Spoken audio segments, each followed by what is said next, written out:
Hi, myself Suganya, Assistant Professor in Department of Business Administration in Dr. S.N.S. Rajalakshmi College of Arts and Science. In this video, we are going to discuss about one of the major case study, that is information system help preventing the public health crisis. So it is the major and important case study in our day-to-day life. So if you turn on a TV or read a newspaper, or when you go for a web browsing, you will find many more and more directions about large scale loss of life from biological or a chemical attack or an influence viruses. So computer model estimate that between 2 and 100 million people could die in an event for an influ or any other diseases depending on the characteristics of the viruses.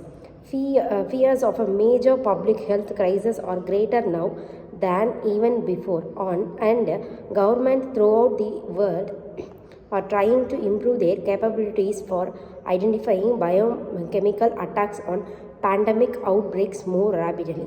So in our day-to-day life, we are seeing many issues related to the viruses or flu.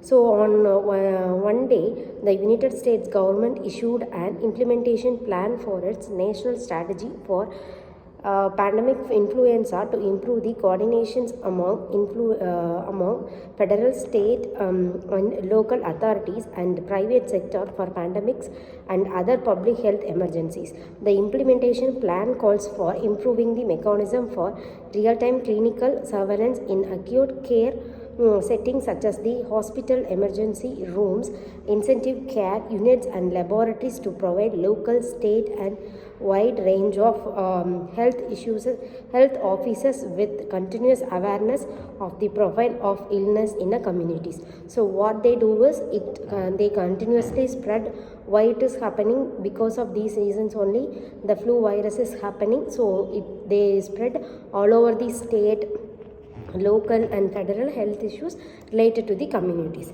So on the such initiative in the bioscience real-time clinical connections program developed by the United States Federal Centers for Disease Control and Prevention.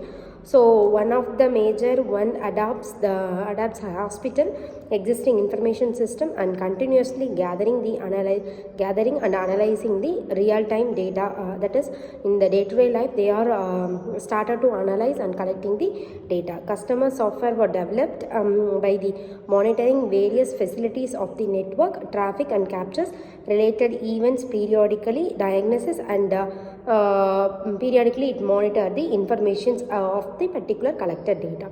The data includes what is the patient age and patient sex, where the patient come from.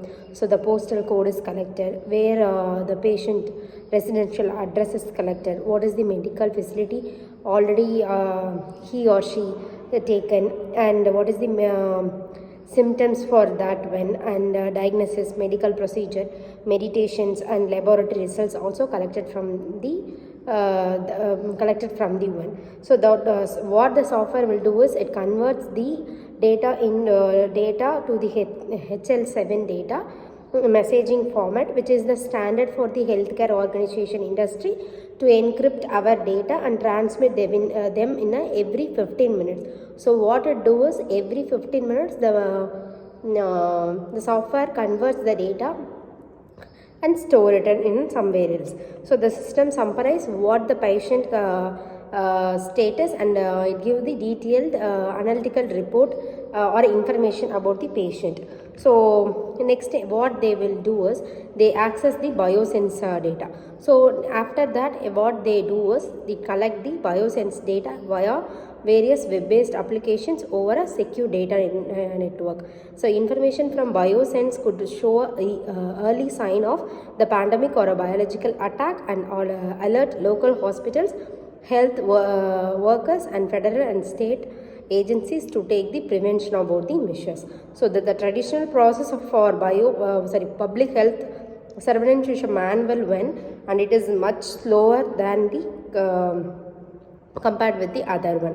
So hospitals, physicians and laboratories would make mail or fax the the report to the public health agencies, who would then can call the healthcare preventions for more detailed information.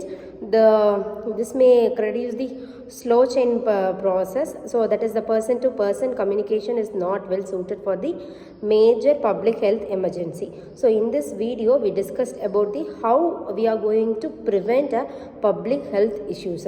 Thank you.